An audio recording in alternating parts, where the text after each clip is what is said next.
এই জানো তোমার ছেলে আজকে কি করছে? কি করছে আমার ছেলে?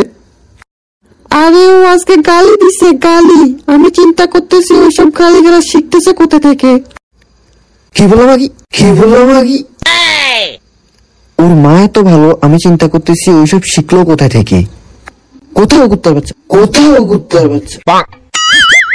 আমার বাচ্চাটা কোথায়? ওরা ডাকো তো, আজকে ওর একদিন কেমন একদিন। ও আচ্ছা, মেন সমস্যা তো তাহলে হইতেছে বাপের মধ্যে। আমি ছেলেরা কেন দোষ দিতেছি? তাই বলি আমার ছেলে তোমার সাথে দোকানে গিয়ে বসতে চায় না কেন? তুমি তো দোকানে বসে গালিগালাজ করো, ও এসব শুনতে পারে না, আমাকে এসে বলে। আর আমি তো বিশ্বাস করি না, ওরা দোকানের থেকে জোর করে পাঠাই আর ও এসব গালিগালাজ শিখতেছে। তুমি ছেলের কি খবর করবা? আজকে তোমার একদিন কি আমার একদিন। চারুটা কই? চারুর বাড়ি দিয়ে আজকে। ও মা গো।